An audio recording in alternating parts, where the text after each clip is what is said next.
ಪೂಜೆಯನ್ನು ಮಾಡಿ ನಾವು ಕಾರ್ಯಕ್ರಮ ಪ್ರಾರಂಭಿಸ್ತೀವಿ. ಅದೇ ರೀತಿಯಾಗಿ ವ್ಯಾಸ ಮಹರ್ಷಿಗಳು ಈ ಭಾಗವತ ಗ್ರಂಥವನ್ನು ನಾವು ಮೊದಲ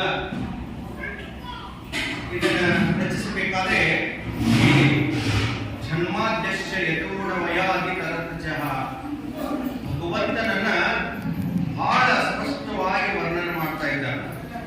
ಜಾತೋ ಸ್ವಾಭಿಜ್ಞ ಸ್ವರಾಟ ಜನ್ಮಾದ್ಯಶ್ಯ ಭಗವಂತ ಹೇಗಿದ್ದಾನಪ್ಪ ಅಂತಂದ್ರೆ ಆದಿ ಅಂತ್ಯ ಇಲ್ಲದೆ ಭಗವಂತನಿಗೆ ಆದಿಯಲ್ಲೂ ಇದ್ದವನೇ, ಈಗಲೂ ಇದ್ದವನೇ, ಮುಂದಾರು ಇದ್ದವನೇ ಅಂತ ಭಾಗವತದಲ್ಲಿ ಯಾವಾಗಲೇ ಇರುವವನೇ ಯಾರು ಅಂತಂದ್ರೆ ಪರಮಾತ್ಮ. ಸತ್ಯತು ಸತ್ಯತು ಸತ್ಯತು ವಿಠಲ ಸತ್ಯತು ಸತ್ಯತು ಸತ್ಯತೋ ವಿಠಲ ಅಂದ್ರೆ ತ್ರಿಕಾಲದಲ್ಲಿ ಯಾವ ವಸ್ತುವಿಗೆ ಬಾಧಿ ಇಲ್ಲೋ ಅದೇ ಭಗವಂತ.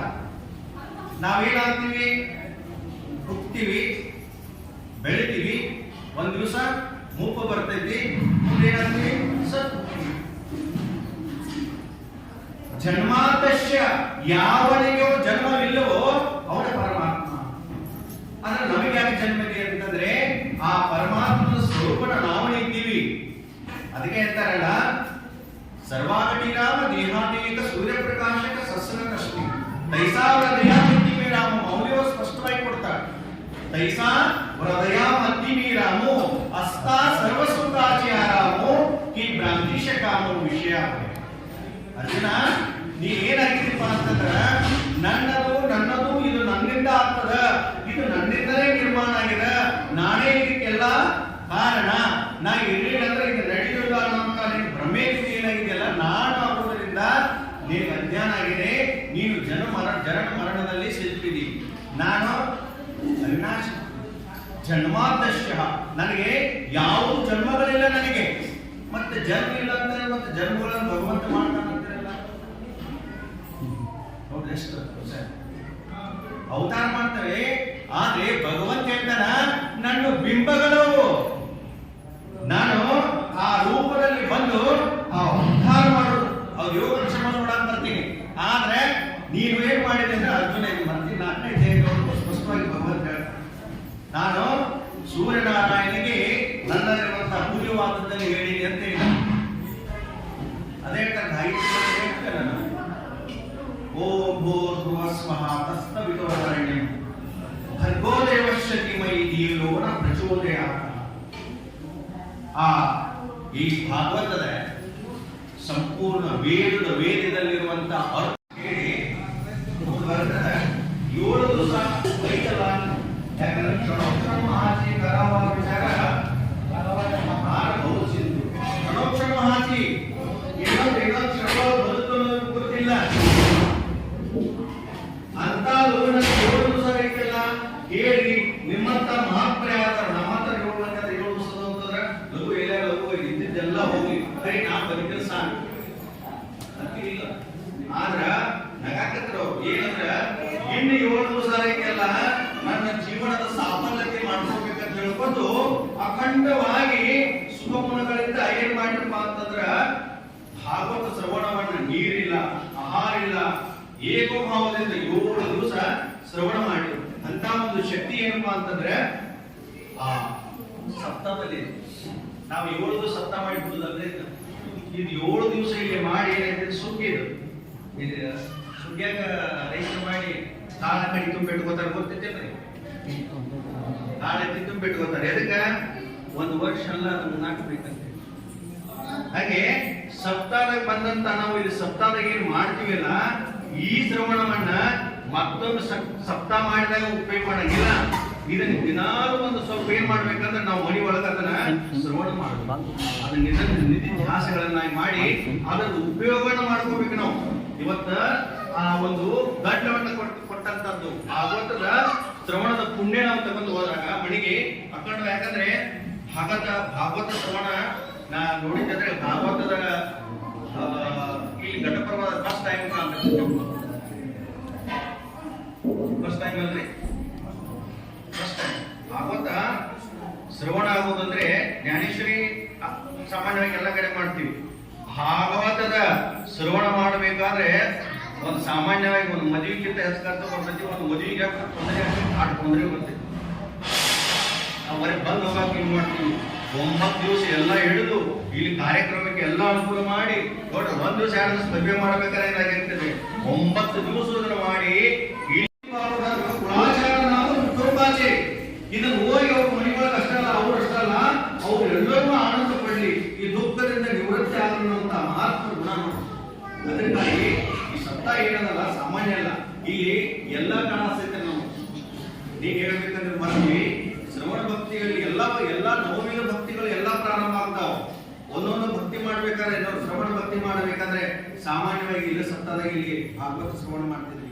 ತಿಳಿದೇ ಇರಲಿ ಇವತ್ತು, ಯಾಕಂದ್ರೆ ತಿಳಿದೇ ಹೋಗ್ಲಿ ಅದು ನಮ್ಮಲ್ಲಿರುವಂತ ಒಳಗೆ ಹೋಗಿ ಏನ್ ಮಾಡ್ತೈತೆ ಅಂದ್ರ ನಮ್ಮಲ್ಲಿರುವಂತ ಶರೀರವನ್ನು ಶುದ್ಧ ಮಾಡ್ತದ, ಮನಸ್ಸನ್ನು ಶುದ್ಧ ಮಾಡ್ತದ. ನೋಡಿ ಗೊತ್ತಿರ್ತೀರಿ, ಅವ್ರು ಏನು ಓದ್ತಿರ್ತಾರೆ ಓದುದಿಲ್ಲ, ಆದ್ರೆ ನಾವು ಮನಿ ಎಲ್ಲಾ ವಿಷಯಗಳನ್ನ ಮನಿಗೆ ಮನೆಯಾಗದ್ದು ಏನೋ ತಲೆಗಳಿಗೆ ಎಷ್ಟೋ ವಿಚಾರಗಳಿರ್ತಾವ, ಅದೆಲ್ಲ ಮಾಡ್ತಿರ್ತಾರೆ. ಇಲ್ಲ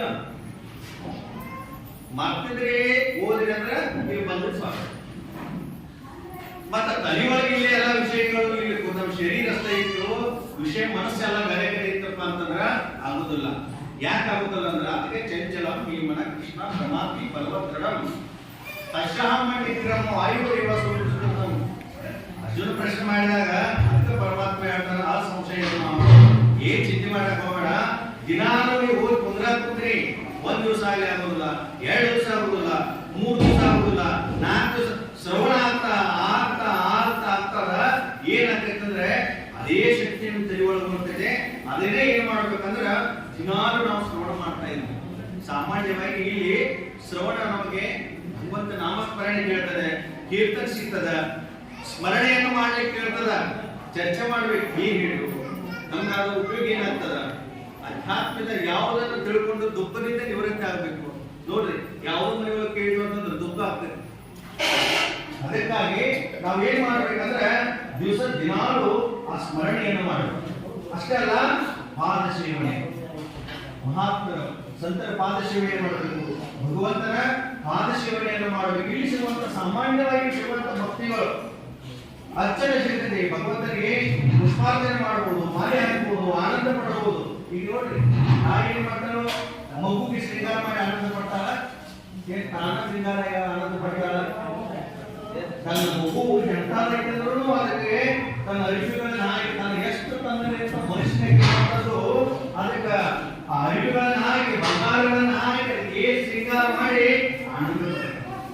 ಹಾಗೆ ಮಹಾತ್ಮರು ಏನ್ ಮಾಡ್ತಾರೆ ಅಂದ್ರ ಭಗವಂತನ ಪುಷ್ಪಂ ಫಲಂ ತೋಯ, ಭಗವದ್ಗೀತೆಯಲ್ಲಿ ಅಲ್ಲಿ ಅವು ಭಗವಂತನಿಗೆ ಅರ್ಪಣೆಗಳನ್ನ ಆನಂದ ಪಡ್ತಾರೆ. ಭಗವಂತನಿಗೆ ಅರ್ಪಣೆ ಮಾಡಿ ಆನಂದ ಪಡ್ತಾರೆ. ಈಗಿನ ಮಾಡಿದ್ರೆ ಹೇಳಾಗ್ತಿದ್ರು, ಮನೆ ಭಗವಂತ ಹೇಳಾಗ್ತಿದ್ದಂತೆ.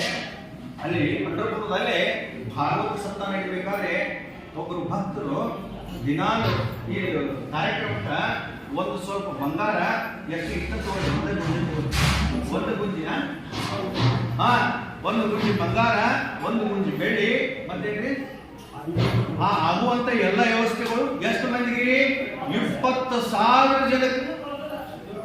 ನಾನು ಏಕನಾಥ ಮಹಾರಾಜನ ಕಾಲಕ್ಕೆ 10,000 ದಿನಾಲು ಈ ಬ್ರಾಹ್ಮಣರ ಪೂಜನೆ ಮಾಡಿ ಆ ಕಾರ್ಯಕ್ರಮ ನಡೆಸೋದು ಕೇಳಿದ್ವಿ ನಾವು. ಆದ್ರೆ ಈ ಕಲಿಯುಗದೊಳಗೆ ಅಂತ ಮಹಾತ್ಮರು ಅಂತ ಕೃಪಾವಂತರು ಎಷ್ಟು ಜನ ಇದ್ದಾರೆ ನೋಡಿ. ಅಂತದೆಲ್ಲ ಸಿಗುತ್ತೇನಪ್ಪ ಅಂದ್ರೆ ಈಗ ಸಾಮಾನ್ಯವಾಗಿ ಸಿಗ್ತದ. ಒಂದೇ ನಮಸ್ಕಾರ ಮಾಡಬಹುದು. ನಮಸ್ಕಾರ ಯಾಕೆ ಮಾಡಬೇಕಂದ್ರ ನಮ್ಮಲ್ಲಿರುವಂತ ಅಜ್ಞಾನ ಅಹಂಕಾರ ಏನಾಗತ್ತಪ್ಪ ಅಂದ್ರೆ ನಮಸ್ಕಾರ ಮಾಡೋದ್ರಿಂದ ಅದೆಲ್ಲ ಅದೇನಾಗ್ತದೆ ಅಂದ್ರೆ ಸುಟ್ಟು ಹೋಗುವಂತ ಸಾಮರ್ಥ್ಯದ. ಆಮೇಲೆ ಭಾಷ್ಯ ಭಕ್ತಿ ಮಾಡಬಹುದು, ಅಂದ್ರೆ ಭಗವಂತನೇ ನಾನು ಭಗವಂತನಲ್ಲಿರುವ ಸುಖವನ್ನ ನಾವು ಪಡ್ಕೋಬಹುದು ಅನ್ನುವಂಥದ್ದು ಸಖ್ಯ ಭಕ್ತಿ, ಆತ್ಮನಿವೇದನ. ಯಾಕಂದ್ರೆ ಇದು ಒಂದು ಭಾಗವತದ ಒಂದು ಅಪ್ರಾಪ್ತಶ್ಯ ಪ್ರಾಪ್ತಿ ಯೋಗ, ಪ್ರಾಪ್ತಶ್ಯ ಪಾಳನ ಕ್ಷಮ. ಅಂದ್ರೆ ಸಾಮಾನ್ಯವಾಗಿ ಪ್ರಾಪ್ತ ಆಗೋದನ್ನ ಅಪ್ರಾಪ್ತಶ್ಯ ಪ್ರಾಪ್ತ ಹೋಗಿ. ಉದಾಹರಣೆಯಾಗಿ ಇದೇನೆ ನಾವು ವಿಷಯ ದೂರ ಹೋಗ್ತದ. ನಾವು ಬಂದಿದ್ದು ಭಾಗವತದ ಇಲ್ಲಿ ವಿಷಯ ಬರೋಣ. ಅಪ್ರಾಪ್ತಶ್ಚ ಪ್ರಾಪ್ತಃ ಪ್ರಾಪ್ತಶ್ಚ ಪಾಲನ ಕ್ಷಮಃ. ಉದಾಹರಣವಾಗಿ ಒಂದು ಉದಾಹರಣೆ ಹೇಳಿ ಒಂದು ಭಾಗವತ ಶ್ರವಣಕ್ಕೆ ಬರೋಣ. ಯಾಕಿದು ಈ ವಿಷಯ ದೂರ ಹೋಯ್ತು ಅಂತಂದ್ರೆ ಇಲ್ಲಿ ಇರುವಂತ ನಿಯಮಗಳು ಇರುವ ಸಂಬಂಧನೇ ಈ ವಿಷಯ ವಿಷಯಾಂತರವಾಗಿ ಇಲ್ಲಿವರೆಗೂ. ಅಪ್ರಾಪ್ತಶ್ಚ ಪ್ರಾಪ್ತ ಯೋಗ ಅಂದ್ರೆ ಒಬ್ಬ ಬಡವನಾನ, ಆ ಬಡವನಿಗೆ ಭಾರಿ ಬಡವ ಒಂದು ದಿವಸ ಏನ್ ಮಾಡಿದ್ರೆ ಏನೋ ಒಂದು ಉಪಾಯ ಕೊಟ್ಟು ಒಂದು ಲಾಟ್ರಿ ಟಿಕೆಟ್ ತಗೊಂಡ್ರೆ, ಒಂದು ಲಾಟ್ರಿ ಟಿಕೆಟ್ ತಗೊಂಡ. ಅವ್ನಿಗೆ ಮನೆ ಇಲ್ಲ, ಒಂದು ಗುಡಿಸಿದೊಳಗನ, ಅದು ಚಪ್ರ ಸೋರುವಂತ ಅಗದಿ ತನಗಿರುವಂತ ನಿರ್ಗತಿಗಾದಂತ ಮನುಷ್ಯ ಒಂದು ರೂಪಾಯಿ ಕೊಟ್ಟು ಒಂದು ಲಾಟ್ರಿ ಟಿಕೆಟ್ ತಗೊಂಡ್ರೆ. ಅದೇ ಕರ್ಮ ಸಂಯೋಗ ಅದೇ ಮನುಷ್ಯನಿಗೆ ಏನಾಯ್ತಪ್ಪ ಅಂದ್ರೆ ಲಾಟ್ರಿ ಐತ್ರಿ. ಲಾಟ್ರಿ ಯಾರಿತ್ತು? ಆ ತಗೊಂಡಂತ ವ್ಯಕ್ತಿಗೆ ಲಾಟ್ರಿ ಇತ್ತು. ಮುಂಜಾನೆ ಎಲ್ಲಾ ಪೇಪರ್ನ್ಯಾಗ ಬಂದ್ಬಿಟ್ಟು ಏನ್ ಬಿಟ್ಟಂದ್ರ ಇಂಥ ಏರಿಯಾದೊಳಗ, ಇಂಥ ಒಂದು ಸ್ಲಮ್ ಏರಿಯಾದೊಳಗೆ ಇರುವಂತ ಒಬ್ಬ ಮನುಷ್ಯನಿಗೆ, ಬಡವನಿಗೆ ಇಂಥ ಅಡ್ರೆಸ್ ನವನಿಗೆ ಇಂಥ ಒಂದು ₹1,00,00,000 ಇತ್ತು ಅಂತ ಬಂತು. ಎಲ್ಲರೂ ಓದ್ತಿರ್ತಿರಲ್ಲ, ಎಲ್ಲರೂ ಓದಾಕತ್ರು. ಆದ್ರ ಕಳ್ಳರು ನೋಡ್ರಿ, ಅದನ್ನು ಕಳ್ಳರು ವಿಚಾರ ಮಾಡಿ ನೋಡ್ರಿ ಇದು ಓದ್ರಿ, ಹೌದಪ್ಪ ಇಂಥ ಊರ ಗಡಪದ ಇಂಥ ಏರಿಯಾದಾಗ ಯಾರಿಲ್ಲದಂತ ಏರಿಯಾದಾಗ ಇವನು. ಆದ್ರೆ ಇವ್ನ ಕಡೆ ಒಂದು ₹1,00,00,000 ಐತಿದ್ರೆ ಇವತ್ತು ಹೊಡ್ಕೊಂಡ್ ಬರೋಣ ಅಂತ ವಿಚಾರ.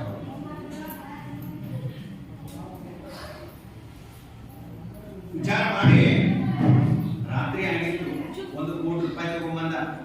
ಏನ್ಸಾಕತ್ರ ಗಂಡ ಹೆಂಡತಿ ಕಲ ಹಾಕಿರು ನೋಡ್ರಿ. ಸಂಪರ್ಕ ಬಂದಾಗೆ ಪರಮಾತ್ಮನ ಚಿಂತನೆ ಬರೋದಿಲ್ಲ. ಅವಾಗ ರೊಕ್ಕ ಏನ್ ಸೇರಿ ಏಸಿ ಲೆಕ್ಕ ಮಾಡಿ ಅಂತ ಹೇಳ್ತಿದ್ರು. ಆ ಕಳ್ಳರು ಬಂದು ಏನ್ ಮಾಡಿದ್ರಪ್ಪ ಅಂದ್ರೆ ಬಾಗ್ಲ ಬಡಿದ್ರು. ಈಗ ಯಾರು ಬಂದ್ರು ನೋಡ್ರಿ, ಯಾರು ಬಂದ್ರು ಮೊದಲೇ ಬಾಗ್ಲ ತೆಗೆದು ಮಲ್ಕೊಂತ ವ್ಯಕ್ತಿಗಳು ಕದ ಏನ್ ಹಾಕಿದ್ರಲ್ಲ ಬಡಿದ್ರು. ಆ ಯಾರು ಬಂದ್ರು ತಿಳ್ಕೊಂಡು ಇವ್ರು ಏನ್ ಮಾಡಿ ಕತ್ತಲ್ದಾಗ ಆ ರೊಕ್ಕವನ್ನು ಭಾಷೆ ಜಲೆ ಮುಚ್ಚಿಟ್ಟು ಏನ್ ಮಾಡಿರ್ತ ಕದ ತೆಗೆದ್ರು. ನೀವು ಲಾಟ್ರಿ ಬೇಕಾದ್ರೆ ಇದು ಲೌಕಿಕಾತು. ಇದೇ ರೀತಿಯಾಗಿ ಈ ಭಾಗವತ ಶ್ರವಣ ಮಾಡಬೇಕಾದಂತಹ ಮಹಾಭಾರತದ ಕಥೆಗೆ ಬರೋಣ. ಮಹಾಭಾರತ ಯುದ್ಧ ಆಯಿತು. ಯುದ್ಧ ಮುಕ್ತಾಯ ಹಂತಕ್ಕೆ ಬಂದಾಗ ಎಲ್ಲರೂ ಕೌರವರು ಎಷ್ಟು ಜನ ಇದ್ರು?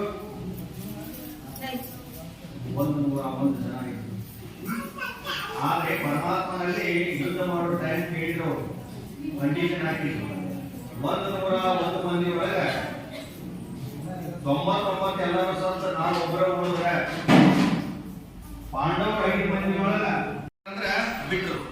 ಅದಕ್ಕೆ ಆ ಕುಮಾರಿ ಉದರದಲ್ಲಿ ಏನ ಪರೀಕ್ಷಿತ ಏನು ಹೊಟ್ಟೆ ಒಳಗಿದ್ದಲ್ಲ, ಕೂಸು ರೂಪವಾದಂಥದ್ದು, ಆ ಕೂಸ ಗರ್ಭವನ್ನ ನಾನು ಸಂಹಾರ ಮಾಡ್ಬೇಕಂತ ತಿಳ್ಕೊಂಡು ಅಶ್ವತ್ಥಾಮರು ಏನ್ ಮಾಡಿದ್ರ ಬ್ರಹ್ಮಾಸ್ತ್ರವನ್ನು ಬಿಟ್ರು.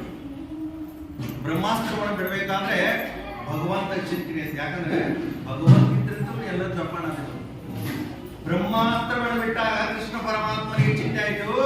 ಆ ಬ್ರಹ್ಮಾಸ್ತ್ರದಿಂದ ಇನ್ನು ಇಲ್ಲಿರುವಂತಹ ಯಾವುದು ಕೂಸು ಸತ್ತು ಹೋದಪ್ಪ ಅಂದ್ರೆ ಪಾಂಡವರ ಸಂತತಿ ನಾಶ ಆಗ್ತದೆ ತಿಳ್ಕೊಂಡು ಭಗವಂತ ಏನ್ ಮಾಡಿದ್ರ ತನ್ನಲ್ಲಿರುವಂತಹ ಸ್ಪರ್ಶ ಚಕ್ರವನ್ನ ಅದರ ಮೇಲೆ ಬಿಟ್ಟು 9 ತಿಂಗಳ ಜೋಪಾನ ಮಾಡಿ 9 ತಿಂಗಳ ಜೋಪಾನ ಮಾಡಿ ಆ ಕೂಸವನ್ನ ಜೋಪಾನ ಮಾಡಿದ. ಅವನೇ ಯಾರಪ್ಪ ಅಂತಂದ್ರೆ ಏನು ಪರೀಕ್ಷೆ, ಅವನೇ ಇರುವಂತ ಪರೀಕ್ಷಿತ ರಾಜ, ಪರೀಕ್ಷಿತ ಅನ್ನುವಂತ ಮಗ ಹುಟ್ಟಿದ. ಅವಾಗ ಪರೀಕ್ಷಿತ ಹುಟ್ಟಬೇಕಾದ್ರೆ ಯುಧಿಷ್ಠಿರರು ಧರ್ಮರಾಜ ಇದ್ರು. ಅಲ್ಲಿ ಕರೆದು ಈ ಮಗನ ಭವಿಷ್ಯವನ್ನು ಏನು ಎಲ್ಲ ಕೇಳಿದಾಗ ಇವನ ಭವಿಷ್ಯ ಎಲ್ಲ ಚೆನ್ನಾಗಿದೆ, ಇವನು ಮುಂದೆ ದೊಡ್ಡ ರಾಜ ಆಗ್ತಾನ. ಆದ್ರೆ ಏನು? ಆದ್ರೆ ಇವನಿಗೆ ಮುಂದೆ ಏನಾಗೈತೆ ಅಂದ್ರೆ ಸರ್ಪದಿಂದ ಇವನಿಗೆ ಮರಣ ಐತಿ. ಸರ್ಪದಿಂದ ಮರಣ ಐತಿ ಅಂದಾಗ ಎಲ್ಲವನ್ನು ನೋಡು ಏನು ಮುಂದೆ ಬೇಟ ಆ ಪರೀಕ್ಷಿತ ಬದಲಾವಣಾದ ಏನ್ರಿ. ಧರ್ಮರಾಜ ಏನ್ ಮಾಡಿರ್ತಂದ್ರೆ ಮುಂದೆ ಆ ಪರೀಕ್ಷಿತನ ಬೆಳೆದಂತ ವಯಸ್ಸು ಬಂದಿದ್ದ ಆ ಪರೀಕ್ಷಿತನ ಏನ್ ಮಾಡಿಲ್ಲ ಅಂದ್ರೆ ಯಾಕಂದ್ರೆ ಕಲಿಯುಗ ಸ್ಟಾರ್ ದ್ವಾಪಾರ ಮುಗಿದು ಬಹಳ ಕಡಿಮೆ ಇರ್ಬೋದು. ಆ ಕಲಿಯ ಪ್ರವೇಶ ದ್ವಾಪಾರ, ಯಾಕಂದ್ರೆ ದ್ವಾಪಾರದಲ್ಲಿ ಎಲ್ಲಿ ನೋಡಿ ಧರ್ಮ ಇತ್ತು, ಹೆಂಗ ಧರ್ಮ ಇತ್ತು ಅಂತಂದ್ರೆ, ಉದಾಹರಣೆ ಹೇಳ್ಬೇಕಂದ್ರೆ ವ್ಯಾಪಾರ ಮುಗಿದು ಕಲಿ ಪ್ರಾರಂಭ ಆಗ್ಬೇಕಾದ್ರೆ ರವಿವಾರ ಮಂಗಳವಾರ ಚಾಲು ಆಗ್ತೈತಿ ಬೆಳಿಗ್ಗೆ. ಹಂಗೆ ವ್ಯಾಪಾರ ಮುಗಿದು ಕಲಿ ಪ್ರಾರಂಭ ಆಗ್ಬೇಕಾದ್ರೆ ಈ ಮಹಾಭಾರತದಿಂದ ಮುಕ್ತಾಯ ಆಗಿದ್ದು ಧರ್ಮರಾಜ ಏನ್ ಮಾಡಿದ್ರೆ 15 ವರ್ಷ ಕಲಿಯುಗ ಪ್ರಾರಂಭವಾಗಿ 15 ವರ್ಷಕ್ಕೆ ರಾಜ ಸಿಂಹಾಸನದ ಮೇಲೆ ಕೂತ ರಾಜ್ಯ ದರ್ಬಾರ ಮಾಡಬೇಕಾದ್ರೆ ಒಂದು ಕಡೆ ಘಟನೆಗಳು ನಡೆದಕ್ಕಂತ ಏನ್ ನಡೆದು ಅಂತಂದ್ರೆ, ಒಂದು ಉದಾಹರಣೆಯಾಗಿ ಒಂದು ಹೊಲ ಮಾರಿದ್ದು. ಹೊಲ ಮಾರ್ಬೇಕಾದ್ರೆ ಆ ಹೊಲ ನಿಮ್ಮಂತ ತಗೊಂಡ, ಇವನಂತ ಮಾರಿದ್ರೆ ನಿಮ್ಮಂತ ತಗೊಂಡ. ಆದ್ರೆ ಒಂದ್ 2 ದಿವಸ ಆಯ್ತು, ಹೊಲದ ಒಳಗ ಗಳೆ ಹೊಡೆದ್ಯಾಗ ಏನಾಯ್ತು ಅಂದ್ರ ಬಂಗಾರದ ನಿಧಿ ಆಯ್ತು. ಆ ತೆಗೆದುಕೊಂಡಂತ ವ್ಯಕ್ತಿ ಹೇಳಿದ, ಕೊಟ್ಟಂತ ವ್ಯಕ್ತಿ ಮನೆಗೆ ಬಂದ, ಏನ್ ಹೇಳಿದ, ನೋಡ್ರಿ ಇದು ನಿಮ್ಮ ಹೊಲದಾಗ ಸಿಕ್ಕದ್ದು, ಹೊಲ ಅಂತಾನೆ ತಗೊಂಡೇನು, ಹೊಲದಾಗ ಸಿಕ್ಕುವಂತ ಬಂಗಾರ ನಂದಲ್ಲಪ್ಪ, ಇದು ನಿಂದು ತಗೋ ಅಂತ ಹೇಳ. ಒಂದೇ ಉದಾಹರಣೆ ಆಗಿದ್ರೆ ವ್ಯಾಪಾರ ಸತ್ಯಯುಗದಲ್ಲಿ ಹೆಂಗೆ ಇತ್ತು ಅನ್ನೋದಕ್ಕೆ ಒಂದು ಉದಾಹರಣೆ. ಯಾವಾಗ ಆ ಮನುಷ್ಯ ಅಂದ, ನಾನು ಮಾರಿನಿ, ಅದ್ರೊಳಗೆ ಬರುವಂತದ್ದು ಎಲ್ಲ ನಿನಗಪ್ಪ, ಅದು ಬಂಗಾರ ನನಗೆ ಸಂಬಂಧಪಟ್ಟಿದ್ದಲ್ಲ ಅಂತ ಅವಂದ. ಇವ್ರಿಬ್ರು ಕೂಡ ಏನ್ ಮಾಡಿದ್ರು, ಧರ್ಮರಾಜನ ಕಡೆ ಹೋದ್ರು. ಧರ್ಮರಾಜನ ಕಡೆ ಹೋದಾಗ ಧರ್ಮರಾಜ ಅಂತ, ಏನ್ ನಿಮ್ಗೆ ಇಬ್ಬರು ಜಗಳ ಅಂತಂದ. ನೋಡ್ರಿ, ನೀನು ಇವ್ನ ಕಡೆಯಿಂದ ನಾನು ತಗೊಂಡಿದ್ದೆ, ಇವ್ನು ನನ್ನ ಹೊಲದಾಗ ಇವತ್ತೇನಂದ್ರೆ ನಿಧಿ ಸಿಕ್ಕದ, ಅದಕ್ಕಾಗಿ ಇವ್ನು ಕೊಡಾಕತ್ತೀನಿ, ಅದಕ್ಕಾಗಿ ಇವ್ನು ತಗೋವಲ್ಲ ಅಂತಂದ. ಏನ್ ತಗೋರೋ ಅಂತಂದ, ಏನ ತಗೋದಿಲ್ಲ ಅಂತಂದ. ಹಂಗಾರೆ ಏನ್ ಮಾಡ್ರಿ, ನಾಳೆ ಬರಕ್ಕೆ 2 ದಿವಸ ಬಿಟ್ಟು ಬರಂದಾಗ 8 ದಿವಸ ಬಿಟ್ಟು ಹೋಗ್ಬಿಡುದ ನಿಮ್ದೆ ಹೇಳಿದ, ಆ ಹೊಲ ಸಿಕ್ಕದ ಅಂದ್ರೆ ಅವನ್ಯಾಕ ಕೊಡಕ್ ಹೋಗೋಣ ಅಂತಂದ. ಇಷ್ಟು ಕಲಿಯುಗ ಪ್ರವೇಶ ಆದಾಗ ಧರ್ಮರಾಜ ಅಂದ, ಇನ್ನು ಸಾಕ, ಇಲ್ಲಿ ಧರ್ಮದಿಂದ ಕಡಿಮೆ ಆಗ್ತೈತೆ ತಿಳ್ಕೊಂಡು ಆ ಪರೀಕ್ಷಿತ ಏನ್ ದೊಡ್ಡವಾಗಿದ್ದಲ್ಲ, ಆ ಪರೀಕ್ಷಿತನ ಏನ್ ಮಾಡಿದ ಅಂದ್ರೆ ಆ ಸಿಂಹಾಸನದ ಮೇಲೆ ಕುಂದಿಸಿ, ರಾಜ ಸಿಂಹಾಸನದ ಮೇಲೆ ಕುಂದಿಸಿ ಚಕ್ರವರ್ತಿಯನ್ನಾಗಿ ಮಾಡಿ ಏನ್ ಮಾಡಿದಂದ್ರೆ, ಪಾಂಡವರು ಎಲ್ಲರೂ ಏನ್ ಮಾಡಿದಂತಂದ್ರೆ ವಿಲಾಸಕ್ಕೆ ಹೋದ್ರು ಅಂತಂದ್ರೆ ಇಲ್ಲಿ.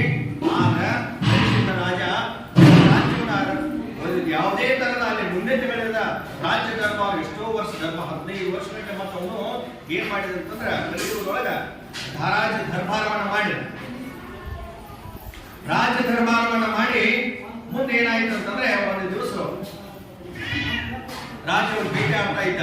ಅಷ್ಟಲ್ಲ, ಅವ್ನು ಏನಿತ್ತಂದ್ರೆ ಮನುಷ್ಯನಲ್ಲಿ ಪ್ರತಿಯೊಂದು ಹೋದಲ್ಲಿ ಎಲ್ಲರೂ ಹೋಗ್ಬೇಕಾದ್ರೆ, ಯಾಕಂದ್ರೆ ಪೂರ್ಣ ಭಾಗವತದ ಅಲ್ಪ ಬುದ್ಧಿ ಇರ್ತಕ್ಕಂಥ ಮಹಾತ್ಮೆಯನ್ನು ವರ್ಣನೆ ಮಾಡೋದು.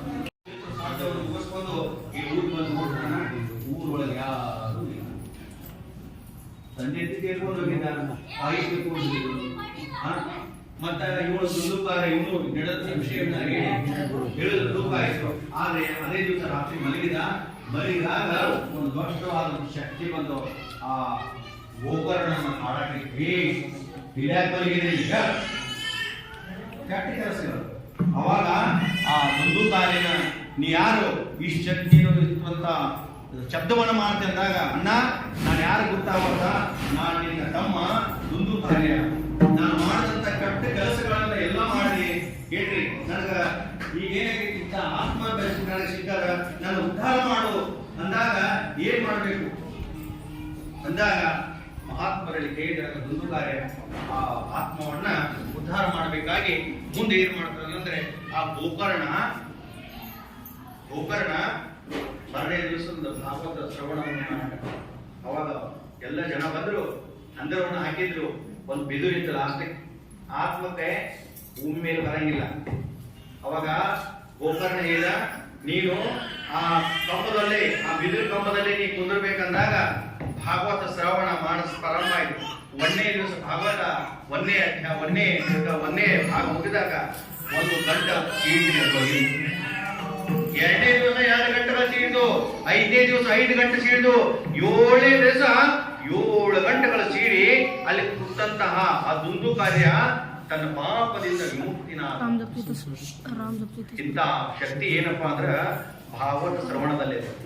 ಇದೇ ರೀತಿಯಾಗಿ ಮುಂದೆ ಏಕನಾಥ್ ಮಹಾರಾಜರು, ಯಾಕಂದ್ರೆ ಬಹಳ ಇಂಥ ಮುಂದ ಹರಿದ್ವಾರದಲ್ಲಿ ಸನಕಾದಿ ಮುನಿಗಳು ಮಾಡಿದರು. ಸನತ್ ಕುಮಾರಗಳನ್ನ ಇಟ್ಕೊಂಡು ಮತ್ತೆ ಅದೇ ಯಜ್ಞ ಆಗಾದಿಗಳಂತ ಭಾಗವತ ಶ್ರವಣ ಮಾಡಿದ್ರು.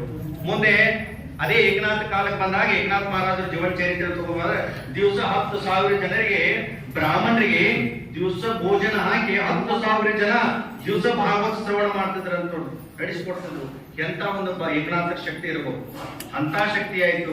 ಅದೇ ಮುಂದೆ ಆ ಏಕನಾಥ ಭಾಗವತವನ್ನ ಇವತ್ತ ಇನ್ನು ಬಾಳು ಮಹಾರಾಜರು ನೀವೆಲ್ಲಾ ಮಹಾತ್ಮರು ನಿಮ್ಮ ತನುಮನದಿಂದ ಕೊಟ್ಟು ಈ ಭಾಗವತ ಸಪ್ತಾಹ ನೀವು ಪಾಲ್ಗೊಂಡಿರಿ ಅಷ್ಟೇ ಅಲ್ಲ, ಇದು ಶ್ರವಣ ಮಾಡೋರಿಗೆ ಮತ್ತೆ ಎಲ್ಲರನ್ನೂ ಕೊರತು ನೀವು ಶ್ರವಣ ಮಾಡಿಸ್ತದಂದ್ರೆ ಇದಂತ ಭಾಗ್ಯ. ಇದು ಭಾಗ್ಯ, ಇದು ಭಾಗ್ಯವಯ್ಯ, ಇದಕ್ಕೆ ಭಾಗ್ಯ ಅಂತಾರ. ಇದೇ ನಿಜವಾದ ಸಂಪತ್ತ ಅಂತ ಈ ಒಂದು ಸಂಪತ್ತವನ್ನ ನಾವು ಪಡ್ಕೋಬೇಕಾದ್ರೆ, ಯಾಕಂದ್ರೆ ಇದು ಬಾಳ ಇನ್ನು ಟೈಮ್ ಆಗಿತ್ತು. ಈ ಭಾಗವತದಿಂದ ಜ್ಞಾನ, ವೈರಾಗ್ಯ, ಭಕ್ತಿಗಳು, ಭಕ್ತಿ ಜ್ಞಾನ ದೇವ, ಯಾಕಂದ್ರೆ ಭಕ್ತಿ ತಾಯಿ ಅನ್ನುವಂತಕ್ಕಿ ಜ್ಞಾನ ವೈರಾಗ್ಯವನ್ನ ತಾನು ಇಲ್ಲೇ ಭಾಗವತ ಶ್ರವಣದಿಂದ ಕೇಳಿ ಮುಕ್ತಿಯನ್ನು ಮಾಡಿರುವಂತ ಕಥೆಗಳ ಬಾಳದವ. ಮತ್ತು ಭಾವಚಿಕ್ಕಾಗ ಭಾಗವತ ಶ್ರವಣವನ್ನು ನಾವು ಮಾಡೋಣ.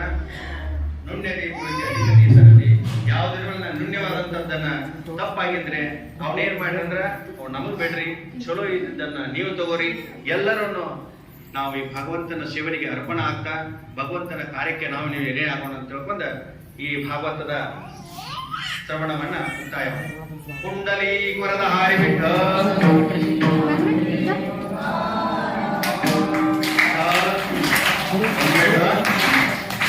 ವಿಠಲ ವಿಠಲ ಹೆಂಗಾಗಬೇಕಂದ್ರೆ ದೇಹ ಮಾವ ಏನ್ ಕೂತ ಅಲ್ಲದೆ ಕೆಲವೊಂದು ಬಂದಿದ್ರಲ್ಲ, ಈ ಕೇಳಿಲ್ಲದ ಕಿಮ್ಮದ್ರಿ ಈ ವಿಠಲ ಬಿಟ್ಟರೆ ಬಿಟ್ಟಾರ ಏನ್ ಬಿಟ್ಟಿದ್ರಲ್ಲ ಉಳಿದವ್ರು ಇದನ್ನ ತಗೋರಿ. ಹೆಂಗ ವಿಠಲ ವಿಠಲ